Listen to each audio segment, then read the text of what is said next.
Hello, my friend. I have a special invitation for you.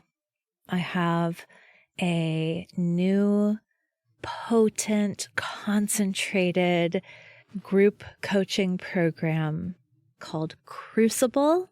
We begin on April 10th. You can go check out timewitchery.com/crucible, and I'm going to tell you all about it at the end of the show. So if you're interested, stay tuned. How do I use the moon cycle? It's a permission slip to just be different every day, and that's all right. We're very a solar culture. You got to show up the same. But the moon says you can show up differently and things still move forward. It's okay. And so that's really the flexibility of the plan. I love that. So I don't know. I've never thought of it exactly that way before, but yeah, the sun, it kind of steady, just like do. And then the moon is so responsive. And I mean, the sun is also co-creative, right? But the moon is very obviously co-creative. It's like, yes, where we are, where the sun is, the angles, the everything, yeah, just really shifts and changes a lot. I love that.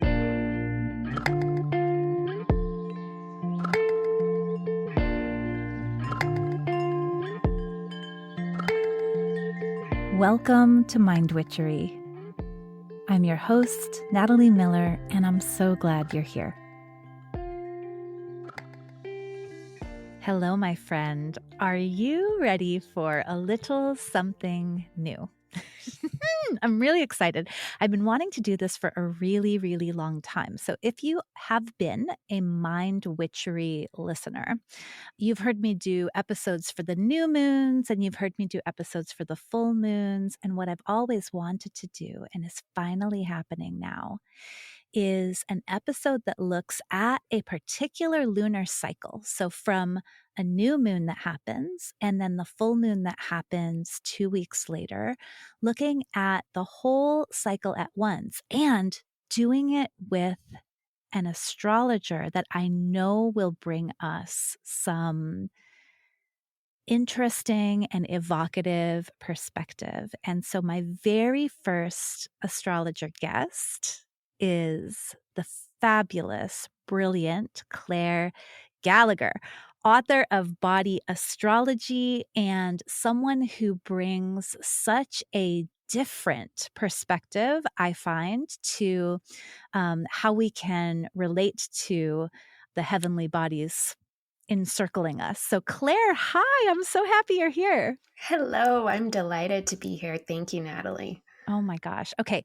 Could you talk a little bit about body astrology and even more about how your way of looking at the planets is it's really different? Thank you. I pride myself on that as an Aquarius moon. I like to be a little bit backwards in everything I do. I like to keep it interesting. So my biggest passion in astrology is personal authority and helping my clients not align with anything outside of themselves and figure out how astrology can really enhance their uniqueness, their quirks, and build a life around those things instead of trying to shove those things in a corner. So everything I do, whether it was Body Astrology, which is my book that came out last year, or any new project I'm working on, is always asking the hard questions about what's the point of astrology? Do I really want to align with anything outside of myself? And if I don't, how do I use astrology as a critical thinker and as a free thinker? So that is my personal torch in astrology, but in terms of my background, I am, which is funny because it doesn't really mesh super on the surface with my rebellious astrology nature. I am a traditional astrologer. So I do really like the old school rules and ways things work because it gives my rebellious nature a framework. Like if you want to break the rules, you kind of got to know what they are first is sort of my astrology thing. So that's me. Yeah. This is Aquarian AF because as you may or may not know, dear listener, Saturn is the ruler of Aquarius, and Saturn is sort of saying, There is a time-worn way that works well. And so that's what I see as like the Mm-hmm. throwback here. And then, but Saturn in Aquarius is also like, oh, what's the complementary phrase, Claire? Would you say there is a time-worn, time-tested way that works? And at the same time, Saturn in Aquarius says, Is it still working? Like, yes. yeah. I Yeah. love that. And listen to that Aquarian perspective right there. It's a question. Yeah. It's a question. Is Yeah. it still working? Oh my gosh, how fun. Well, I had an incredible reading with Claire, Oh. and pretty much immediately upon closing the reading, I was like, well, when are you coming on Mind Witchery? So today we are going to talk to you about lunar cycles. I want to get Claire's perspective on lunar cycles generally, and then we will dive into the upcoming lunar cycle, which has a new moon in Capricorn on December 23rd, and then a full moon in Cancer on January 6th. So you're going to get perspective and questions as Yep. you have come to expect from me on all of that goodness. So Claire, moons. Mm-hmm. What do you do with moons? Okay, I bet you're expecting this at this point. My perspective on moon cycles has shifted tremendously since I was a baby astrologer. I used to Mm. be obsessed with moon cycles, and now I think they're definitely important, but I always keep the context that they are more like the backdrop of the bigger narratives in astrology rather than the main event. And so I remember, and I bet some listeners can relate to this, I used to be freaked out by full moons in certain signs like Scorpio or whatever. And then they would come and go and nothing really notable would occur. And that was actually really healing to notice for 10 years, 12 years, etc. That, yeah, these moon cycles are cool, but we don't have to hold our breath or cringe or wait for something to occur. We can actually just use them as information to, make little tweaks here and there, but they're nothing that we have to brace for. So Mm. that is my bigger perspective now, is just keeping the context that they're just one piece of a larger narrative of life. And you can take them or you can leave them, but hopefully we're taking them. Yeah, I love that. I always think of moon cycles, lunar cycles, as it's like offering a question or five. Yep. like you said, it's not going to like deliver anything. And I love this, like, how does that intertwine with or weave together with your take that like astrology is maybe best used for us to be more fully ourselves and not necessarily align with or depend on or fear that Mhm. which is outside of us. I think you and I use it very similarly. Like Mhm. the main way I interact with astrology with clients or in any material I'm creating for my community, etc., it's always with a question. I rarely, if ever, will just say verbatim, "This is what you should do. This is Mm. what the astrology says." I say, "These are the questions that the astrology is posing. Now, what do you think about that?" And so I think the moon cycles offer us a lot of variation in questions throughout the year. And they're all pointing back to, what do you think about that? What would you like Mhm. to do with this opportunity or not do with it? I love how as the moon kind of does its cycle from newness to fullness back to newness again. And as we cycle through the whole zodiac, I love how our attention is drawn to different kind of aspects and components, right? Mm-hmm. So, astrologers will say a new moon is for this and a full moon is for that. What's the kind of question you like to ask around a new moon, or where are you asking? Like, I guess, what are new moon questions and what are full moon questions Mm. generally? Yeah, I mean, I don't want to get too technical, but sometimes new moon questions sound more like full moon questions and vice versa, depending Mhm. on where the moon is and Yeah. who it's talking to. Mhm. But the way astrology has typically been used is like new moon adds and full moon takes away, or waxing and waning. Mm. And I find a lot of issue with that. So, especially when it comes to what was formerly my focus, which is physical astrology, that's when we get into dangerous territory with waning. Like, what can I take away from my body? I'm never interested in taking something away from someone's body or experience of well-being. So for me, I'm always asking, what can I add to my experience to make myself more comfortable? That's definitely a new moon question.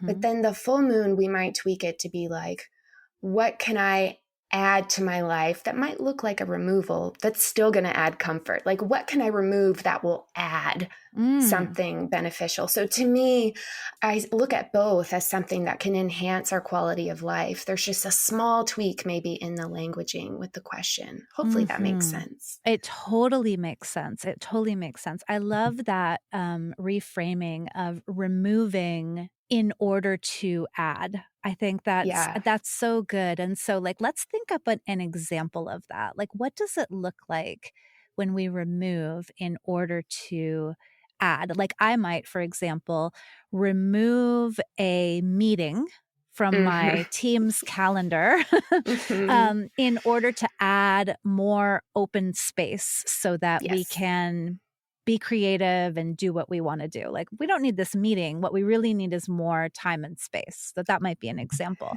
Yeah, you and I are definitely on the same page. So for me, like recently, I removed everything from my calendar except one project because I wanted to add that massive project to my repertoire. And I was able to finish it very quickly because I eliminated all the other things that really weren't my main focus. So in that way, it opened up a lot of creativity for me. I'm not a multitasker. I've learned that. Yeah. And that's so fun. I am a multitasker. I do very best when I have like 3 things going on. And if I only have one thing going on, it gets very stuck. And who knows? That's me and my Pisces moon over here. So me and my Pisces moon is like, but there's plants, but there's and you got to do it your way. And that's why astrology is so wonderful. Yeah, I love it. I love it. Okay, so this particular lunar cycle that is coming is on the Capricorn Cancer axis because the Capricorn new moon is initiating it, and then the Cancer full moon comes after that. So what I'm hearing you say, which I'm loving this, is that right now what we would be thinking is in the realm of Capricorn, what are we adding? What Capricornian? Immediately my mind goes to mountain goat with Capricorn. I don't know about you. Immediately I'm like, there are goats on mountains. How is it possible? So what are we adding there? And then in the realm of Cancer, what are we removing to add? Yeah, cool. So let's talk about that axis a little bit. I'm so excited to hear how you see the Capricorn Cancer axis. What are we learning to balance? What are we negotiating with and navigating in Cancer and Capricorn? I personally think of it as the axis of safety. And both of these signs help us create safety inwardly and outwardly. And so instead of seeing them as opposites, I see them very, very complementary. And so with Capricorn, I'm especially a new moon in Capricorn and the sun in Capricorn, this moon always falls during the New Year push where you are told by our culture that you should be different than you are. And that requires achieving something and usually some type of grueling effort. And that's where I see the Capricorn mountain goat come in is like, I'm going to climb this mountain no matter what. I'm going to get to the top no matter what, even if it kills me by the end. And so the question that I would ask is this sustainable? That is a really great Capricorn question. And in that way, you're creating structures that protect your energy. And in that way, that's where I'm coming with safety. For me, protecting my energy is a way I keep myself safe. I don't overwhelm myself. And so that's where I see us starting. Is this action, fill in the blank project, whatever it is that's interesting to you, is this sustainable? Let's dive right into this particular new moon because it is cardinal AF. It is like Jupiter is on the Aries point Yep. squaring this new moon. So my Yep. friends, we have Jupiter at like the initiating degree of the zodiac in many people's estimation, right? 0 Mm-hmm. degrees of Aries. Mm-hmm. And Jupiter, big and bountiful and generous and Oh, that's a stretches great us. word. And then we got these mountain goats, and there's like a lot of Capricorn action in this new moon also. So the cardinality, what does that say to you about this particular new moon, just having the extra square to Jupiter boost? Yeah. So here's a little nuance just for Jupiter and Aries interpretation. Mm-hmm. So, how is Jupiter and Aries going to do its stretching and growing? It's going to do it in a Mars way because that is the boss of Aries. So, this Mm-hmm. Jupiter is always looking to Mars for instruction and permission. We got Mm-hmm. to remember that during this entire time, Mars is retrograde. Mm-hmm. And so, really, what's happening here, it's kind of a check yourself before you wreck yourself moon. Like you could do that. Yeah, you could. You could take all of that on. Yeah. And you might not like how it feels. And so, Yeah. at first glance, when you see these cardinal signs playing with each other, there is this tendency to call it, oh, bountiful, bossy, let's do this. But the greater context is make sure Mm-hmm. that you have enough time and enough space. It's not a no. It's just like, let's double check the timeline on this one. Yeah. Do you know the visual I just got when you mentioned Mars? Mars retrograde in Gemini. And I had not, Mars has been retrograde in Gemini for a while and is going to be in Gemini for a while. But it's Oh, yeah. those carnivals, like the Hall of Mirrors? Yeah. Mars is like real pissed off in the Hall of Mirrors, going like, who am I? Where am I? I'm just trying to get the fuck out of here. And it's like Gemini is like, but what about this? But what about that? But what about this? But what about that? And yeah, do you like that? Does that feel right to Oh, you? that's so great. Yeah. Yeah. And these cardinal signs, they're really singular. They're like, just give me one thing to do. Like, stop with all the options, Right. And it's not that they can't get a singular focus or we can't get clear. It's just going to be a little bit more challenging. And it's cool to try a couple different things and then, try it and see what works instead of like sitting on your hands or committing to one thing and biting off too much than you can chew. I think that's the major caution personally. Yeah. So when I think of Capricorn, I also think of planners. Like I think of people who really like to have a plan. Is that an association that you get also? Oh, yes, definitely. Yeah. 100. So it's sort of like, check yourself before you wreck yourself. And this plan, it is important actually in this moment to kind of think about how is, like you said, how is this sustainable? How is this going to unfold? And but the other little party, the table next door to this lunar table, if we're at a restaurant, has Venus in Capricorn trining Uranus in Taurus. And to me, these two are having like the most like boisterous conversation that is definitely disrupting the planning session from the new moon table. Yeah. How do you see this conversation affecting everything? Yeah. So when I think from a traditional lens, I understand that Venus might have a lot of plans in Capricorn, but it may not have all the information. It might talk a big talk, but it's not necessarily who I'm going to listen to here in the restaurant. I think these two can get really excited and overambitious. Venus in Capricorn really delights in the plan, like really delights in the practice of planning and may get caught up in the romanticism of like, let's make this to-do list. And with Uranus, I would imagine that Uranus would fan this flame like, yeah, girl, let's do this. Yes, we can do it. However, when Uranus is involved, I'm always just like, okay, what's the backup plan? Because something might shift. I don't want to say you can't do anything big. You can't, have multiple things juggling at one time, but just have a plan B. Yeah, Have yeah. a plan B. And also maybe just really figure out which thing is the most important and remind Venus and Uranus of that all the time. Of Mm. course, you can multitask. Of course, you can have a long to do list, but let's highlight the one thing that's going to move you forward most significantly. Yeah. Yeah, I love that. It's like your opinion and your rose-colored glasses are actually kind of smudged. So I don't Yeah. know, like, not only are they rose-colored, which I love you, Venus, for your rose-colored glasses, but also, like, how clearly are you seeing? And then that Uranus influence here.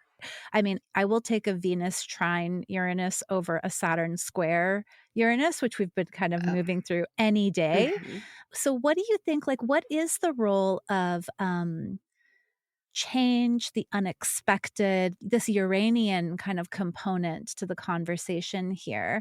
If this is a check yourself before you wreck yourself kind of lunation, where it's like, okay, you have big ideas or big plans, just go carefully, Mhm. plot your path, choose your steps carefully, and the plan needs to evolve as you go Yeah. here, right? Sometimes the Capricornian mountain goat looks up the mountain and is like, okay, that's exactly how I'm going to get there. And then as you start making the steps and taking the steps, and all of the other mountain goats are also taking their steps too, and we're all co-creating together, the plan actually needs to evolve and shift. And so Mhm. maybe here, part of sustainability is, how can I stay flexible Yeah. and open to developments as they arise? Yeah, and that's a really great Uranian, like a positive Uranian keyword is, okay, how can I stay flexible? Or if you get stuck on something, how can I do it Mhm. different? So, like, if I'm on a Yeah. writing project and I get stuck, the way I would use Uranus is be like, okay, well, I'm going to do this part backwards because maybe Mhm. that'll shake things up. So I'll write this chapter Mhm. backwards, or I'll start with the last thing, or Yeah. whatever. That's another really fun way to get your Capricorn on in a way that's not going Yeah. to be a roadblock, if you will. Yeah. Okay, I have to just take a moment then to tell you all, you know what will help you do this time witchery? My new planner. Time witchery is made for exactly this, for, like, being present day to day, still got my values, I've got my bigger picture, but my planning is happening in the most responsive to my reality way. So, I will say no more, but, like, she's out now. So you are so invited to come and check it out, because I think that's what I'm seeing as the approach. Okay, so Claire, let's come up with like three.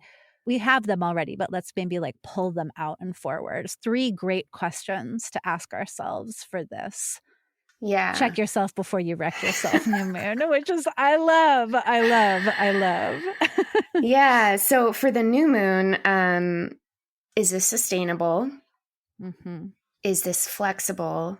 hmm What's my backup plan? hmm And maybe even we could say, this is my coachy self, like, how do I make this sustainable? How do Yes. I make this flexible? And what is my backup plan? Love that. Yep. Because I think, listen, what you want, you go for it. I don't know that we're getting with all of this like initiating energy. I don't know that we're going to be able to resist it. Right. So it's like, okay, but as you do it, let's remember to make it sustainable and flexible Mm-hmm. and to have a backup plan. I Mm-hmm. love it. Listen, can I tell you, you are setting an incredibly high bar for these lunar episodes. This is like the best. Okay. Oh my God. It's true. It's true. I knew you were the perfect person. I just like, I had this zing. And yes, this is so good. Okay. So when you're thinking about the Cancer part of the Yeah. Capricorn Cancer axis, what are we balancing here? What are we negotiating? What are we navigating? Comfort Mhm. and production. Mm. So it's the safety axis, and we've got kind of productivity, production on one side, Mm-hmm. and then we've got comfort, and, like, there's some other word over here too. do I like this? Does this support me? Does this feel good? Yeah, I think support or nurture, like there's like Yeah. something, it's comfort, but it's also like that Yeah. nurturing element, I think, Yeah. over on the Cancer side. Yeah. Hmm. And of course, a full moon in Cancer is extra special because the moon, as you said, is the boss. Yep. The The moon's the moon is the boss. CEO of Cancer. So, Yeah. what do you see as that kind of added significance or opportunity here? I think anytime the moon is the boss of anything, it's a Mhm. really great opportunity to accept and respect the natural ebb and flow of your life. And that includes your physical energy, your emotions, the way your schedule needs to ebb and flow. The moon is, think about watching it in the sky. It's the planet that changes its shape the Mhm. most, it moves the fastest. And so to me, it reflects the human condition most appropriately, most directly, because we change every day. We wake up Mm. differently.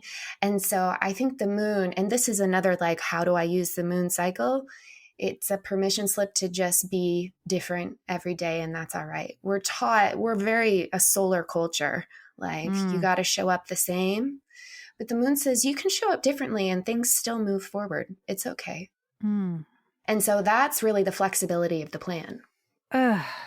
I love that so I don't know, I've never thought of it exactly that way before, but yeah, the sun, it kind of steady, steady, steady, just like do, do, do, do. And then the moon is so responsive. And I mean, the sun is also co creative, right? But the moon is very obviously co creative. It's like, Hmm. yes, where we are, where the sun is, the angles, the everything. Yeah, it just really shifts and changes a lot. I love that. Yeah. Okay, and so the sign of Cancer, where is our attention drawn when we're talking about a full moon in Cancer? When I think of Cancer, and I have some natal planets there, I think about comfort zones. And I'm like, can we normalize the fact that comfort zones are awesome? Mm. Um, we're always told in our Capricornian solar culture that we need to Mhm. make ourselves uncomfortable in order to get what we want. And Cancer says, well, that ain't true. I can actually get what I want by being comfortable Mhm. and making structures that feel good to me and not apologizing for those structures. And Mm. so when these two signs work together, it's quite beautiful because Capricorn creates the outer structures that Cancer wants to feel inwardly structured and safe. Mm. And so in my view, Cancer lets Capricorn happen and Capricorn lets Cancer happen. Yeah, I love Yeah. that.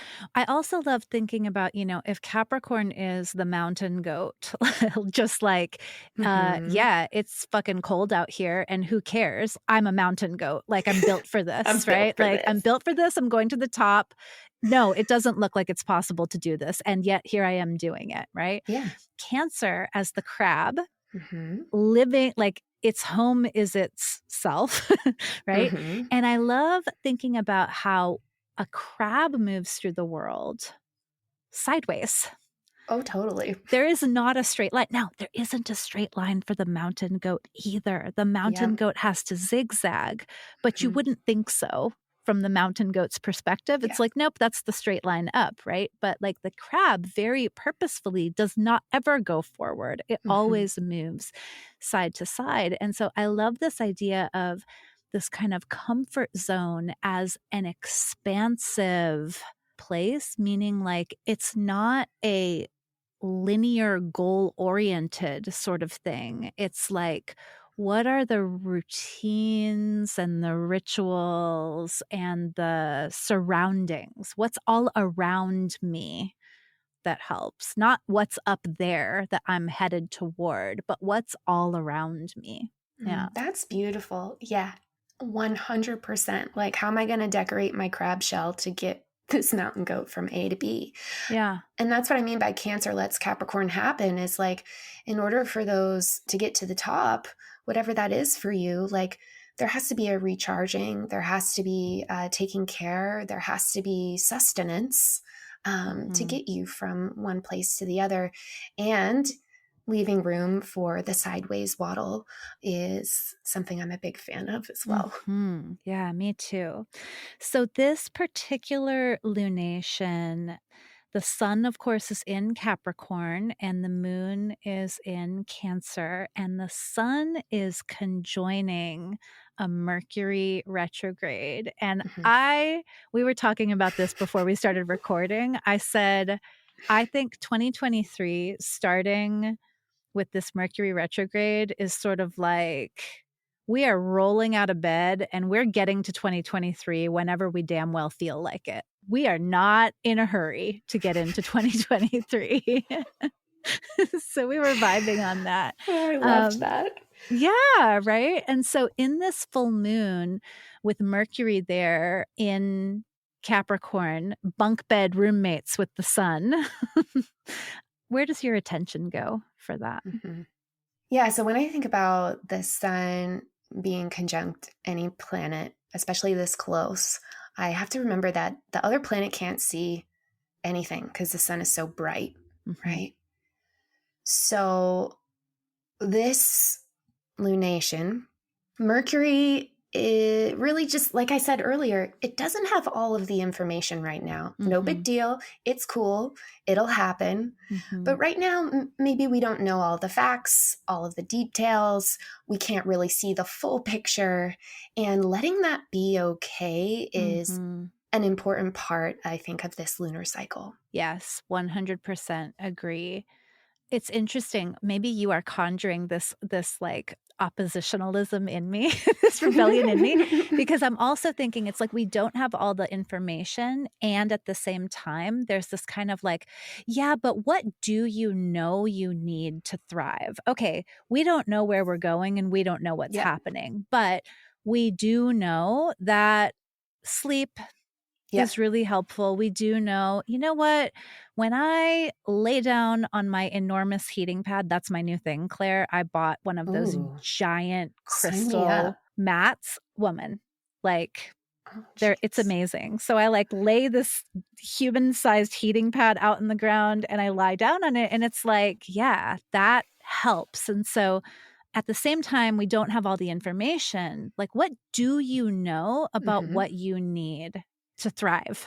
And that's that felt sense of Cancer. Like, okay, Mhm. so I might not know all the Capricorn details, like what date Mhm. this should happen, what are the outline for this project, but I know that in order to get there, I just need a nap. Like, what feels good is the knowledge that you will have access to, that body wisdom, that felt sense knowledge, and the rest will come. Mhm. Maybe Mm. even in just a few days. It's not a big Mhm. deal. Yeah. Yeah. And beautifully, not for nothing, what feels good is what you need to know to keep your Capricornian shit flexible and sustainable, Mic drop. Yeah, right?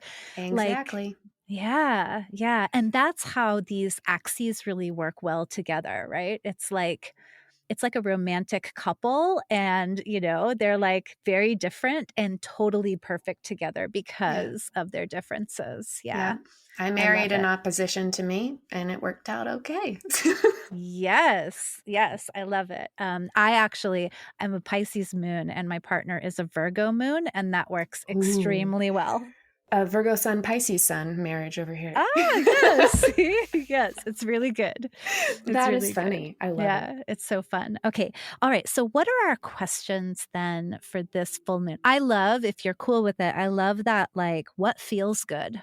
Hmm. What feels good? And I also love, what do you know you need to thrive? And that's in that kind of rituals, routines, even if it's like, wow, when I eat dinner at a table with a person, like that actually that's pretty much guaranteed to feel pretty great. It's like, Yeah. okay, cool. So then how do we bring that to the forefront?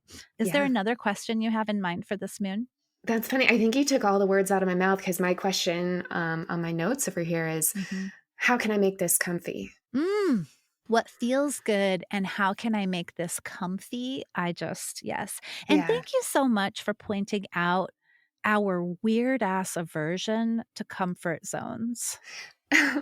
I'm so glad that you resonated with that Yeah. because I love being comfortable, and it's where I'm the most creative. And I hate that I'm told all the time you're doing it wrong, because I want to be comfortable. I'm not. I'm doing just fine. Thank you very much. Right. Yeah. Yeah. Soon I'll have an interview coming out with a woman named Erica Tebbins. And what we talk about in that interview is that, like, the best way to make change in the world is to do what's easiest. Mm, Right? It's like yes. here I'm thinking, in order to make change, I'm like very in mountain goat perspective when it comes to change making. It's like, how am I gonna scale this and it's like, actually, could you just make a little extra dinner and give it to someone? Like, if you like to Yeah. cook, and just letting things be easy. Yeah, Oh, so I love that. I love that Yeah. as a My Venus message. in Cancer says, yes, that is the way. Yes, I love it so much. So excellent. Claire, what fun to have you here with me today. You're coming back, I mean, if you're willing, I would love to. because this was like the most delightful co-creation, I have to tell you. It's just so much fun. Feelings mutual, for Yes, sure. excellent. So tell the good people what you have going on right now. Like, what are you bringing into the world that you'd love for them to know about? Yeah, well, I think Mind Witchery listeners would really love a workshop that I have that you can get at any time. It's called Guided. I love how you use the word conjure all the time, because that's kind of how I view my relationships with the planets. I'm like, yo, Mercury, I'm conjuring you up. Let's have a conversation about what the hell is happening right now. And so in Guided, I essentially teach you how to talk to the planets like they're your team of assistants or your best friends. And you have just really honest conversations and get insight about things that really matter to you without having to know anything about astro. So it removes all the jargon and makes it really, really playful. So if you're into journaling or creative writing or screenwriting or movies, like, you're really going to love Guided. And you can find that at my website at clairegallagher.co/guided. Oh my gosh. That sounds so evocative. I love learning that is really engaging. And so creative writing to kind of really understand, not from this is what this person told me this thing means, but rather from this, like, what does it feel like to converse with this aspect of energy in my life? Yeah. I think that is so phenomenal. We'll like dress Mercury in clothes. Like, what does Mercury look like? What kind of messenger bag does Mercury have? And glasses, and what's the music? Like, you really just learn to set the scene, and then the conversation flows. And so it really removes the astrologer from the equation and allows you to have a direct line to the planets and their insight. Oh my gosh, I love it so much. And of course, my natal Mercury is in Scorpio, and I just got this vision of like a tattooed San Franciscan bike delivery driver. Like 100%. That is Yes. that's my Mercury. Oh my gosh. No wonder they never have time for me. Yeah. Now everything just makes so much more sense. Everything makes so much sense. You're just going to try talking to this Mercury in a way that it's going to understand. So. Probably with coffee and or bourbon. I don't know. Yeah. A little bit of both. Maybe a little bit of both. Yeah. Oh my gosh, Claire, thank you so much, my friend. I hope you enjoyed this conversation. I did. And I'm so excited, every listener, for you to get to experience all of these rich and different perspectives as we move through the lunar cycles. You'll be able to find these questions that we asked in the transcript to the episode. So I transcribe every episode for you because I want it to be as accessible as possible. So you can find the questions there, and or if you're a time witchery person, then you receive the lunar questions right on time for the moon so that you can do your new and full moon journaling right there in your time witchery planner. So thank you, Claire, for being here. So fun. Thanks for having me. It was a blast. I loved it. Excellent. Thanks so much for listening, everyone. Bye for now.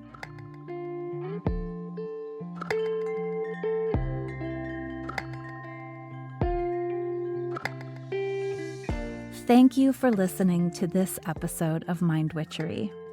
To catch all the magic I'm offering, please subscribe to the show Or if you want a little bit of weekly witchiness in your inbox, sign up for my Sunday letter at mindwitchery.com.